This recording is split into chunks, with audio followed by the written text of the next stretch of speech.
Us now is CBS4's Jim DeFede, who's been working his sources all day long. And Jim, you've got some new information on a previous case involving a bomb threat and Cesar Sayoc. Sure. You heard David Sutter reference the 2002 case in which he was accused of and actually pled guilty to making threats to blow up an FP&L building here in Miami-Dade. The idea was that he was upset over a high FPL bill and that he promised and vowed that it would be worse than 9/11. I just got off the phone less than a half an hour ago with the detective who actually arrested Sayoc in 2002. We're not releasing his name. He's asked that not. He's retired. He says that, you know, in some ways he wasn't surprised to hear Sayoc's name come back up. He says often in these sorts of cases, they do circle around back up, and that's the nature of law enforcement. He says that he remembered the name when he started seeing it on CNN. He didn't recognize the picture, but he knew the name right away and then started getting phone calls from folks. One thing he didn't want to discuss with me was whether or not the FBI has been in touch with him to talk about his experiences with Sayoc back in 2002. I think it's a safe bet they probably have been. Wow. Okay. So we saw the images from above of the van just plastered with stickers. What can you tell us about the van? What investigators are going to be looking at? So, let's take the second part first. The part with regard to what the investigators will be looking for. Every indication now seems to be that he was at least spending an inordinate amount of time, if not actually living inside his van. If that's the case, then that van becomes very critical, because you would imagine that there may be some of the elements that used in these devices maybe within that van. They wrapped it up. Once they were secure and safe that there was nothing explosive that they were going to have to deal with the van, they took it away. Look, it would not shock me if that van ends up on a cargo plane and ends up in Quantico to be fully processed by the FBI technicians up there. Now, let's talk about the van more in general, including the political stickers on the side of it.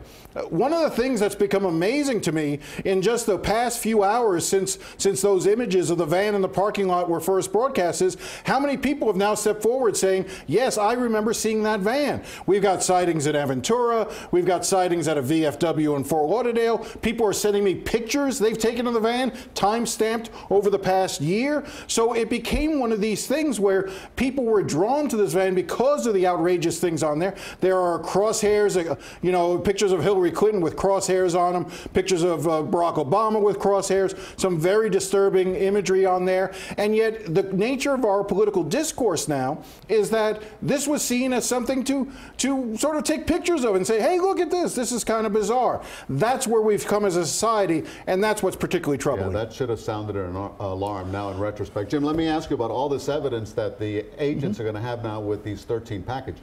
Well, look, so it's an amazing thing what they can do, the bomb technicians, in terms of being able to analyze these packages. Not only can they tie them together, but to understand the signatures of the bomber. As I understand it, the very first package, the one sent to George Soros, was destroyed, which is not uncommon in cases. What you end up doing is, if you have a device that you're concerned about, you explode it, you render it harmless by actually blowing it up.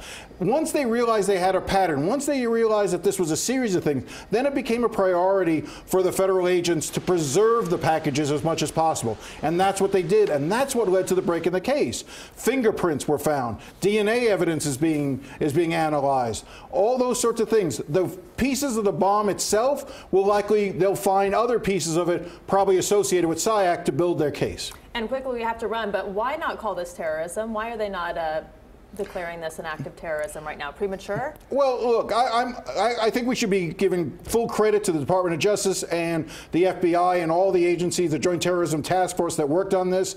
Look, I'm okay with if they want to take a moment to sort of understand the political motivations of the person. We shouldn't jump to a conclusion just because of what he had written on the side of his van, that's what was motivating him. You know, so let's take this a step at a time. I'm all in favor of doing that, but eventually I do think we're likely to end up in that area. Look, this was designed to elicit fear. Even if you accept what David Sutter said, some of the reporting talking about how his plan was not necessarily to hurt people, it was certainly designed to scare people. And that's what terrorism does. It certainly did. All right, Jim, thank you very much for your insight. Now,